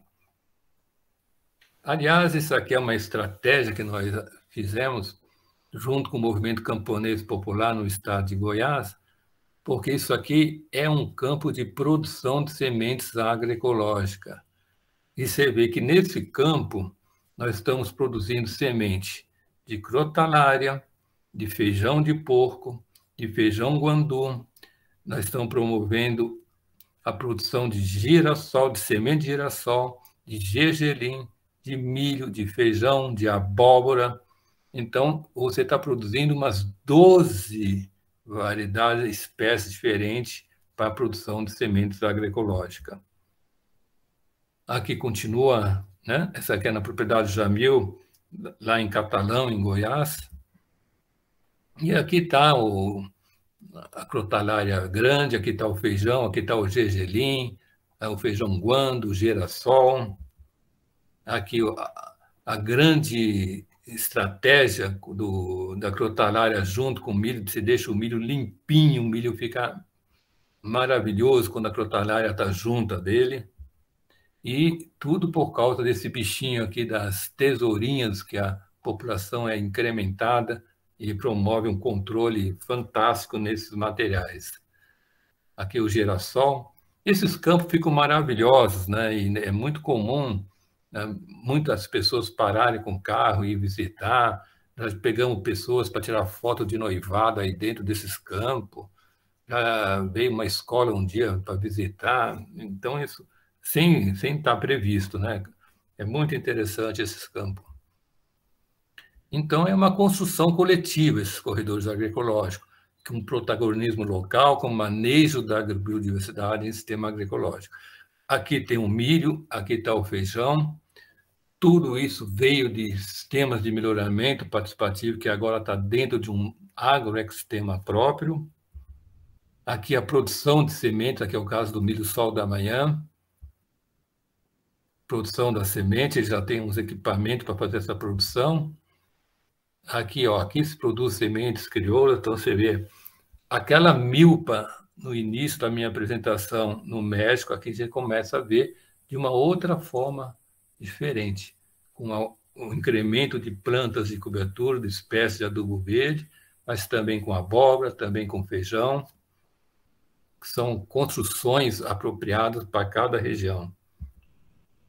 O milho com a crotalária, e aqui está a resposta desses trabalhos todos. Aqui está o milho sol da manhã, ele é tolerante à seca, é um milho precoce, eficiente no uso de nitrogênio e tem uma produtividade de 7 a 8 toneladas por hectare.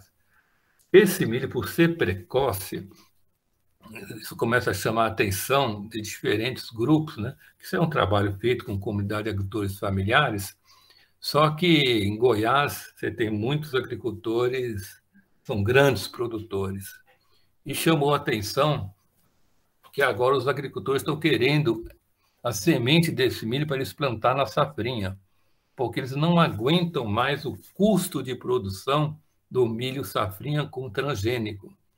É um custo de produção altíssimo e para um resultado nada satisfatório, porque a produção nunca é alta.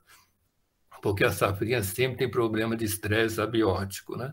Então, é melhor ter um milho como esse, que é tolerante à seca, que dá um custo de produção bem mais baixo, que não custa quase nada, então eles estão atrás desses milhos, né? Outro, para piorar a situação ainda mais, que é esse milho ribeirão. Pra vocês terem uma ideia, imagina um milho produzir em torno de 9 a 11 toneladas por hectare em sistema agroecológico. Para vocês terem uma ideia, os transgênicos nessa mesma região produzem em torno de 12 toneladas. Isso quando está tudo certo, tudo ótimo, plantado na chuva. 12 toneladas por hectare com custo de produção em torno de 70%. E esse aqui com custo de produção que não passa de 30%. Então, daí vocês vê a soma e a conta. Isso aí é fruto de mais de 10 anos de melhoramento participativo. Aqui é o milho taquaral. Esse é o agricultor que faz a seleção participativa, é o Adair, lá da região de Silvânia. É um milho muito bom também, que chega a 10 toneladas também por hectare em sistemas agroecológicos. Aqui, para ter uma ideia, tamanho das espigas, como que elas chegaram, né? E a felicidade do agricultor, né? Isso é bem interessante. Aqui é na propriedade em Pirinópolis, aqui é o milho Caxambu, né? Então, aqui está o seu Bier, que é uma das pessoas, uma das primeiras a trabalhar com agroecologia em Goiás. Esse é o filho dele, o Elias. Esse aqui é o milho Eldorado, ótimo para silagem, também uma produção altíssima. Basicamente, seriam isso em relação ao milho, e aí eu deixo essa mensagem, que a agrobiodiversidade e a agroecologia é em perfeita harmonia com a vida. Seria isso que eu gostaria de apresentar para você nesse primeiro momento. Eu deixo aberto aqui para qualquer comentário, perguntas, discussão. E quem quiser fazer uma visita para a gente em Goiás, nós estamos abertos para receber vocês. No dia 3 de novembro, nós vamos plantar o corredor em Catalão. Aqueles que quiserem ir lá para ajudar a plantar, nós agradecemos muito, viu? Nós vamos plantar 2 corredores em Catalão, é uma experiência muito interessante e que vocês podem ter essa experiência a campo.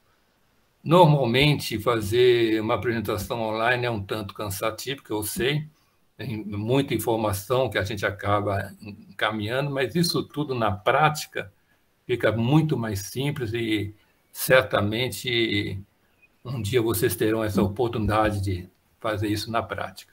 Bom, eu paro por aqui e agradeço novamente o convite e estou aberto aí para discussão. Obrigado. Altair, a gente que agradece a excelente palestra didática, acredito que trouxe muitas informações, complementou bastante as discussões aqui. Se o senhor quiser deixar de compartilhar, é só clicar naquele quadradinho de novo lá e aí parar compartilhamento. Isso, aí agora o senhor já consegue ver a gente e tal. Ainda não. Ótimo. Agora eu consigo. Isso, é. Tem uma pergunta aqui, acho que o Jorge Henrique foi que Uma primeiro... pergunta só.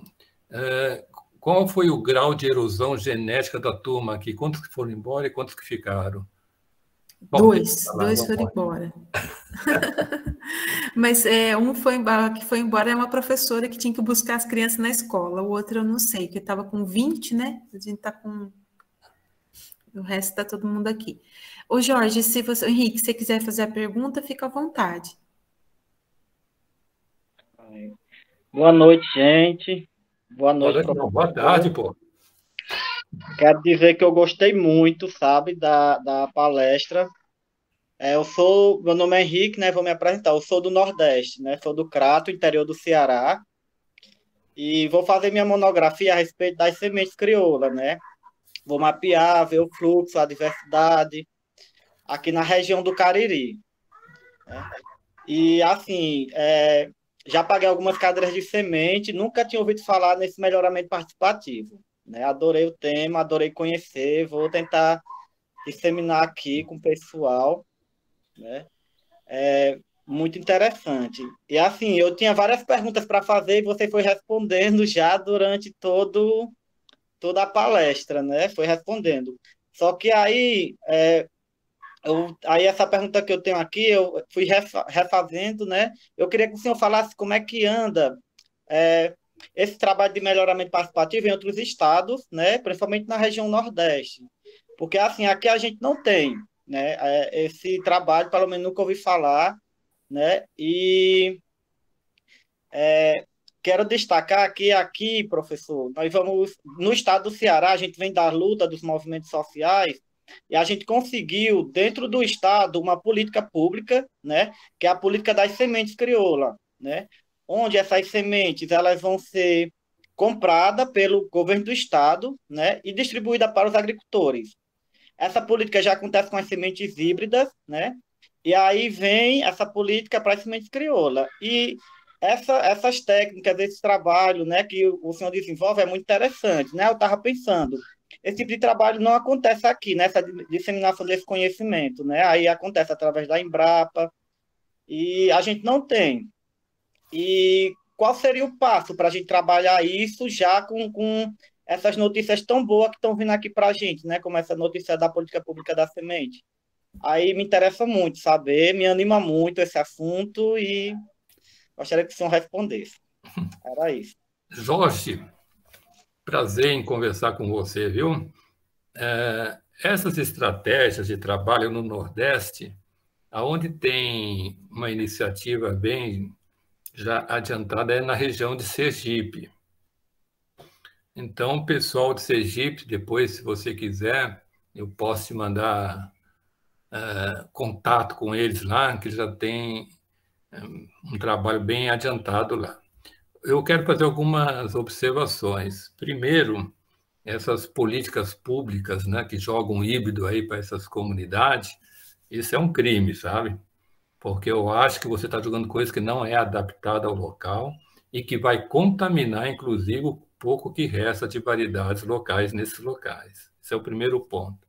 O segundo ponto também, você tem que olhar que as variedades locais, quando se fala em milho, em cada 10 variedades locais ou crioulas, pelo menos 7 têm processo de erosão genética. Então, isso é uma coisa muito séria. Por isso que nós temos que ter um apoio grande para identificar esses materiais e ter o material correto para poder trabalhar nos locais. Na região de Petrolina também tem pessoas trabalhando com melhoramento participativo. Eu sei que também, antigamente, existia no Ceará uma ONG chamada Esplar, não sei se ela ainda existe, né? Ela também desenvolveu, uma época, trabalhos com seleção participativa, mas isso faz muito tempo, né? A ASA, ela tem um trabalho também de resgate e seleção de materiais na Paraíba, na região de Solânia, né? Isso perto de Campina Grande. Então, eles têm um trabalho também junto com a SPTA, né? Que é uma ONG que está instalada lá na Paraíba. O que eu vejo é que, para desenvolver um trabalho com esse, o primeiro ponto é estar organizado em comunidade, tentar pegar alguma organização, né, social que possa fazer um intercâmbio junto com as experiências que existem no Nordeste para levar para Crato, né? Que é a região do Cariri do Ceará. Crato, Barbalha e Juazeiro do Norte, que eu conheci muito bem. Só que eu fui para a região do Inhamuns. Eu fui para Antonina do Norte, não sei se você conhece, Saboeiro, aquela região. Eu tive lá, né? Mas é a região mais seca, né? A sua região é mais rica, chove bastante lá. Então, acho que seria um caminho buscar essas organizações que já estão trabalhando, ver com o pessoal em Crato, que deve ter organizações em Crato. Eu acho que tem um pessoal lá do Araripe, Serra do Araripe, né? Não é lá? Que eu acho que tem um trabalho que pode estar vinculando com a seleção participativa. A seleção participativa também ela tem a finalidade, não é só de melhorar o material, é de evitar a perda genética do material. Então, muitas vezes você cria um mecanismo junto com o agricultor que, no manejo daquele material, ele evita de perder genes ou variabilidade genética em função da forma que ele está trabalhando com o material. Eu trabalho com milho com preocupação, porque o milho é planta logma, por isso que eu dou muito mais atenção ao milho. Porque com feijão e as outras culturas, isso não é problema. Não há problema de contaminação, não há problema de amostragem, porque tem baixíssima variabilidade genética. Se caracteriza, por exemplo, o feijão, a sua diversidade genética, as diferentes variedades de feijão. No milho, você pode ter 30 variedades dentro da mesma variedade. Você sabia disso? Por exemplo, o milho sol da manhã tem 36 populações de milho do Caribe e da região da Mesoamérica. Tudo na mesma variedade, porque tem alta variabilidade genética. Mas os caminhos são esses, viu, Jorge? Tem uma pessoa lá no Sergipe que chama Felipe Caetano, que ele trabalha com o movimento camponês popular, e ele pode te dar apoio nisso aí, viu? Apesar de estar um pouco distante, pode ter outros mecanismos para poder chegar até você as informações, chegar a semente, que eles têm semente muito boa lá em Sergipe, que vocês podem testar lá em Crato, não estou falando no caso do milho, mas tem também do feijão e de outras culturas, viu? Seria por aí, viu? Mas o mais importante nessas situações todas é não ficar isolado. Você tem que ter intercâmbio constante com outras experiências, intercâmbio com outras pessoas, trocando conhecimento, trocando informação, porque o melhoramento participativo ele faz parte do manejo da agrobiodiversidade. Isso só se constrói quando você consegue fazer intercâmbio de conhecimento, intercâmbio de experiências, né? Porque nós trabalhamos em diferentes áreas que houveram muitas rupturas de perdas, né? Perdas culturais, perdas de conhecimento. Então, nós temos que recompor e reconstruir esses processos, né? Isolado, a gente não consegue fazer isso. Queria só destacar, professor, que a gente faz parte da RIS, né? Que é justamente a rede de intercâmbio de sementes, tá? Aqui do Estado, onde a gente faz reuniões mensais, né? Eventos, a nível de estado, a nível de região, e a gente vem fazendo isso. Aí minha dúvida era justamente essa, porque dentro desses espaços eu nunca tinha ouvido falar nesse melhoramento participativo, então eu vou tentar levar para dentro essa discussão. Perfeito. Leva para a rede semente para promover o intercâmbio. Alguém vai para essa região e leva essa discussão lá junto com vocês, né? É isso aí, perfeito. Mais questões? Tem o Adriano da Cruz, está com a mão levantada para fazer uma pergunta. Opa, boa tarde a todos, né? Sou estudante da UFSCar, aqui do curso de Agroecologia, e parabéns, professor, pela apresentação. Vocês estão me ouvindo bem, não? Sim. Muito bem. Então, minhas perguntas são bem básicas, assim. A primeira é: como é definido o grau de participação de cada produtor no melhoramento participativo? Como que define o grau de participação? Isso, quais são os critérios, assim? Acho que é o quanto que eles se envolvem, né? Acho que é Olha, essa. melhoramento participativo descentralizado, ele é totalmente vinculado ao agricultor, ele que é a estrela principal, ele que é o ator principal, ele que desenvolve, a gente só participa para poder evitar algum tipo de erosão que ele possa estar cometendo e também passar algumas ferramentas importantes que possam auxiliar ele. Mas todo o protagonismo do melhoramento participativo, na verdade, é o melhoramento do camponês. É o camponês que é ele que vai definir as suas estratégias, é ele que vai fazer a seleção. A nossa participação é a mínima possível. Eu digo assim, depende muito de local e de agricultor. Quando você tem um agricultor que já teve perdas, já perdeu seus materiais genéticos, aí nós vamos iniciar um processo junto com ele, em que nós vamos ter que levar o material, o germoplasma, para poder avaliar, nós temos um pouco mais de atenção até ele ter autonomia e se empoderar novamente em relação a esse processo. Mas a finalidade do melhoramento participativo é que os agricultores eles tenham sua autonomia e a sua forma de trabalhar que conserve e que melhore constantemente os seus materiais, mas junto com seus sistemas de produção. Então, é todo o protagonismo deles. Nós entramos em função de fragmentos que existem nas propriedades, com maior ou menor ênfase. Por exemplo, um agricultor que está em transição agroecológica. Então, você tem uma forma de trabalhar com ele para que ele se torne agroecológico. Um agricultor que tem pouco material genético, a gente entra para poder ele ter esse material genético e ele passa a conhecer como trabalhar com esse material genético e como que ele se interage com esse material genético junto aos seus agroecossistemas. Então, depende muito da região, do local e do grau que está de desenvolvimento de cada propriedade. Mas um ponto básico é autonomia e empoderamento do agricultor. Ele é o principal ator e o protagonismo tem que ser total dele. Inclusive, eu sempre falo que o melhoramento participativo descentralizado, a nossa participação, ela é durante um certo tempo, depois a gente não está mais lá, porque não há mais necessidade de estar junto com o agricultor, que ele já leva sozinho todo o processo. A gente só vai para visitar e contemplar e consagrar aquele material que eles estão trabalhando naqueles agroecossistemas.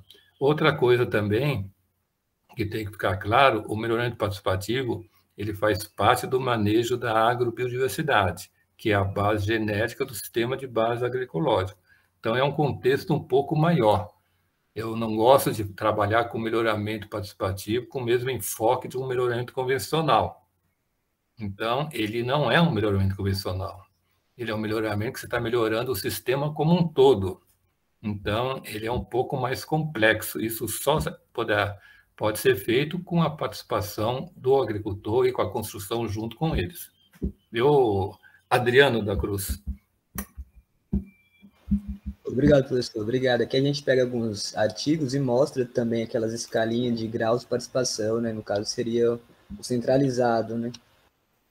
O grau de participação depende, porque o centralizado é quando todo o trabalho retorna para o instituto de pesquisa ou para a empresa privada. Uma parte foi para o agricultor e voltou para o centro de pesquisa. Esse é o centralizado. O centralizado, o melhorista, é o ator principal. O descentralizado, o agricultor, é o ator principal. Essas são as diferenças. Sim, sim. Obrigado mesmo. Alguém tem mais alguma pergunta? Você quer falar, Wallace, ou você prefere que eu leia? Fala, gente. Se puder ler aí, vamos lá. Eu já falei quase Professor, eu 2 gostaria horas. de saber... Vamos lá, aqui tem que mudar de lugar aqui devido ao barulho. Gostaria de saber se o material melhorado, no caso dessa região, desse estado, pode ser introduzido em outro estado ou sempre tem que começar do zero? Por exemplo, diferenças climáticas e tudo mais. Deixa eu ver se eu entendi a sua pergunta. Você está perguntando se variedades melhoradas de um local pode se adaptar em outro local? Seria por aí, assim? Isso, um exemplo. Exatamente. Se eu posso pegar um milho que já foi melhorado desse último resultado aí em Goiás e introduzir aqui no estado da Bahia, por exemplo, ou sempre tem que fazer um melhoramento por começar do zero? Bom, vamos te responder com outras questões para você. Eu vou te fazer uma pergunta. Uma variedade melhorada, ela pode voltar a ser uma variedade crioula?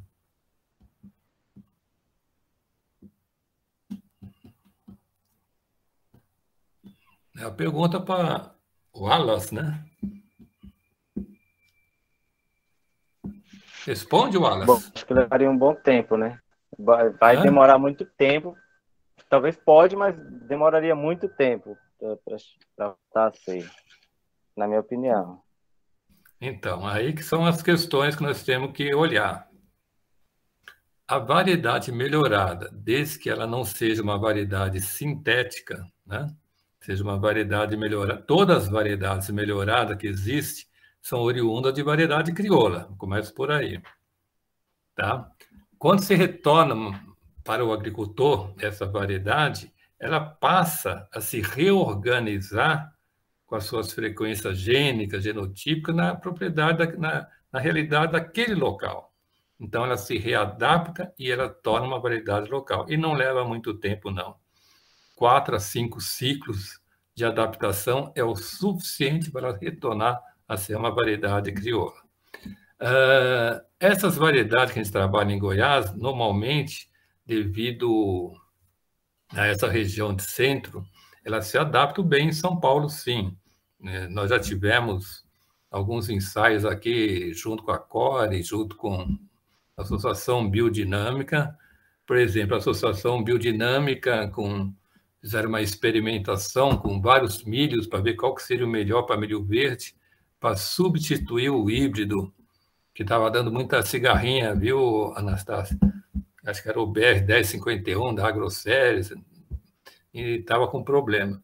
E quem ganhou, quem eles escolheram, foi um milho Ribeirão, que é um milho que nós trabalhamos lá em Goiás, que eles querem de todo jeito essa semente. Então, ele pode se adaptar, sim.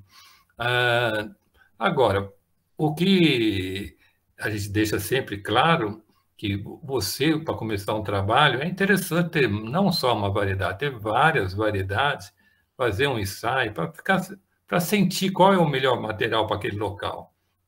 E também para ver que tipo de uso. Por exemplo, um material que é para dar para galinha, né? Qual seria o melhor material? Seria o sol da manhã, que é um grão mais duro e é avermelhado, onde a gema do ovo vai sair vermelha. Então, você tem... Qual que é o milho melhor para silagem? Né? Para gado, para leite, etc. Então, você tem diferentes usos e que dá diferentes variedades, não só para a produtividade de grãos. Qual é o melhor milho para fazer a pamonha?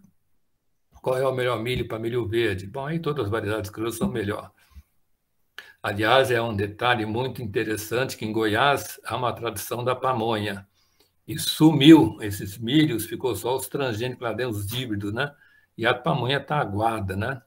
Então, você vê como é que é a questão.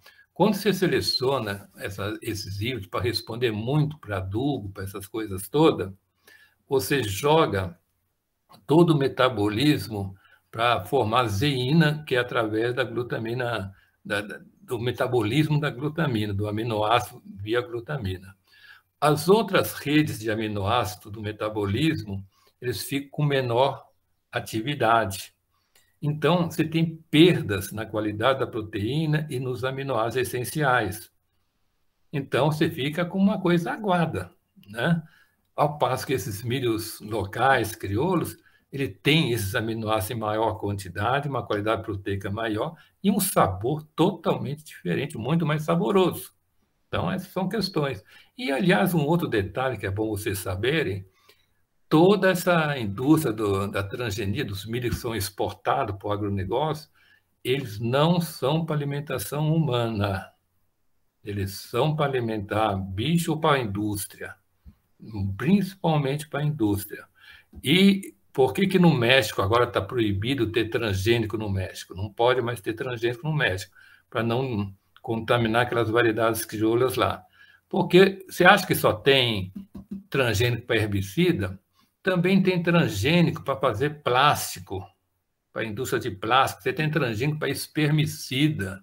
Já pensou, você come um milho e você fica estéril? Então, tem essas coisas todas de transgenia. E aí que aconteceu esse problema no México, que foi proibido os transgênicos lá. Também a transgenia ela é uma coisa problemática. Por exemplo, o gene BT, a parte do BT, como que se insere lá dentro da planta é por bombardeamento. E nem sempre é fixado adequadamente, às vezes fica um N-terminal aberto. Então, o agricultor que vai na lavoura para comer o milho, come aquele milho na lavoura, o milho está verdinho, oh, que milho bom, tal. ele pode jogar para o seu fígado aquele N-terminal aberto, que vai começar a trocar mensagens nonsense com o seu fígado. Isso é a origem do tumor. Né? Então, todas essas questões estão vinculadas a esses processos todos. Então, meu amigo, variedade crioula, variedade local, variedade melhorada, todas elas são bem-vindas. As variedades melhoradas tem que só tomar cuidado se não são sintéticas.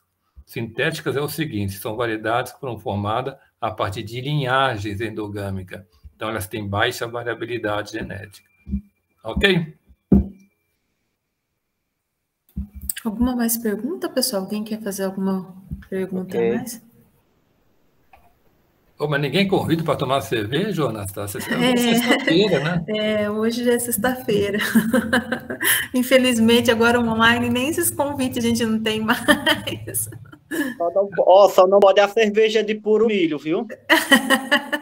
Por isso que eu só tomo Heineken, viu? Não, mas não tem propaganda. Pronto, só não pode puro milho, puro malte sim. É só puro malte, é isso aí. Tá chique. Bom, acho que... Coitado do milho, né? Porque o milho não tem culpa disso. O problema é que é o milho transgênico que tá. Né? Vamos fazer então uma cerveja com milho crioulo. Pronto, tá resolvido. É isso aí. Eu acho que não tendo mais perguntas, devido ao horário também, quero agradecer novamente ao Altair pela aula, pela didática, acho que a gente aprendeu bastante aqui. Vou testar o gergelim para cigarrinha, porque se funciona para mosca branca, quem sabe não funciona para cigarrinha também, né? Vou testar ele aqui. Gergelim é para o feijão, viu? Ah, é para o feijão? Será que é para mosca branca. Então, será que ele não funciona para cigarrinha? Não, mas você sabe que a gente descobre isso sem querer, né? A gente monta o corredor agroecológico e, de repente, o pessoal está fazendo transgênico de feijão contra o vírus do mosaico dourado que é levado pela cigarrinha, né? Pela mosca branca, desculpa. Né? Mas, de repente, quando eu vi o feijão lá, está todo limpinho e toda a mosca branca foi para o gergelim. Você acredita que foi um ônibus de pesquisadores da Embrapa de arroz e feijão foram lá visitar para ver isso aí? Falei, ó, tá vendo? Vocês não precisam ficar gastando milhões de reais para formar um transgênico que nem sabe lá se vai ser adotado, né? Exatamente. É isso. São descobertas que a gente faz. O corredor é um campo de pesquisa imenso. Cada hora se descobre uma novidade lá dentro, sabe? Então, é muito interessante. É isso aí. Vou testar uma dessas cultivares aí, dessas variedades aí, para ver se eu consigo trabalhar com a cigarrinha aqui. Opa, o milho é a Crotalária júncia, o ideal tá junto, viu? Eu faço o consórcio, mas é com a Expectables. Vou começar a colocar os corredores de júncia. Pode colocar a júncia que ela vai dar certo com vocês aí também. Mas isso aí, isso tudo... É a experiência, né? A gente vai jogando, vai vendo, a gente vai aprendendo com a experiência, aprendendo com a natureza. A natureza nos ensina muito, né? E o que nós estamos fazendo é tentando recompor o conhecimento tradicional, viu? Isso tudo já era feito há mais de 1000 anos e foi perdido, né? Perdemos tudo isso aí. Então, estamos reconstruindo, né? Isso aí. Então, novamente, muito obrigada, Altair, obrigada a todos os presentes, né? E depois a gente vai disponibilizar essa palestra no canal do YouTube também. Aí eu passo o link para o Altair também. Tá bom? Muito obrigada, viu? Um bom final de semana a todos, a todas. Se cuidem, tá bom? Um abraço. Obrigado a todos e a todas também. Obrigado. Um abraço.